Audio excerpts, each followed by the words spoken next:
नमस्कार, आपण पाहत आहे भांडा फोड न्यूज. एका दमात भ्रष्टाचारी कोमात. सोशल मीडिया, कर्जबाजारी, गुन्हेगारी, सट्टेबाजी, चोरी, मटका, जुगार, दारू, सावकारशाही, न्यायाच्या प्रतीक्षेत प्रशासन. भांडाफोड न्यूज. एका दमात भ्रष्टाचारी कोमात.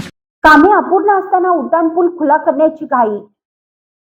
बंगळूर राष्ट्रीय महामार्गावरील 6 पदरी उड्डाणपुलाची सातारा कोल्हापूर एक लेन वाहतुकीला खुला करण्यासाठी घाई गडबड सुरू आहे.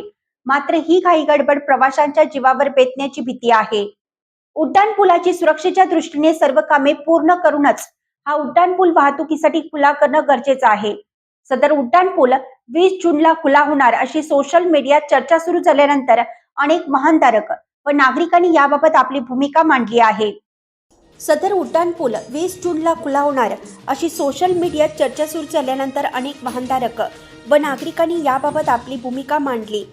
सदर उड्डाणपुलाचा अंतिम भराव अद्याप 2 जुन्या कोयना पुलांना जोडलेला नसताना त्याचबरोबर उड्डाणपुलावर अजूनही कोणती स्ट्रीट लाईट्स, सुरक्षेच्या दृष्टीने दुभाजकांचे अपूर्ण काम तसेच संरक्षक कठड्यांना काळे पांढरे पट्टे यासह सुरक्षित वाहतुकीच्या दृष्टीने उपाययोजना अपूर्ण असताना उड्डाणपुलावरील एक लेन वाहतुकीला खुली करण्याचा प्रयत्न सुरू आहेत.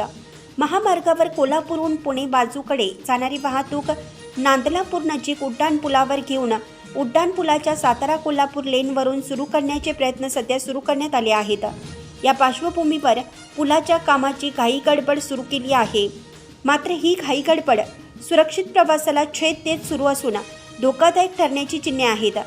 राष्ट्रीय महामार्ग प्राधिकरणाने उड्डाणपुलावरील सर्व कामे पूर्ण करूनच वाहतूक सुरू करावी व त्या अनुषंगाने सुरू असलेल्या कामांना गती द्यावी, जेणेकरून उड्डाणपूल वाहतुकीला सुरू झाल्यानंतर कोणताही अनुचित प्रकार घडणार नाही, असंही वाहनधारक आपली भूमिका मांडताना सांगत आहेत.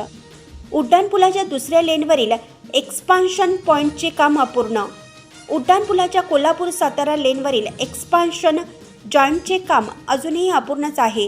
हे काम अपूर्ण असताना उड्डाणपुलाच्या दुसऱ्या लेनवरील वाहतूक सुरू केल्यास या कामामुळे या वाहतुकीला अडथळा तसेच धोका होऊ शकतो. सध्या एक्सपान्शन जॉईंटचे 75% काम झालं आहे. याशिवाय लेनवरील संरक्षक कठड्याची काही कामे बाकी आहेत.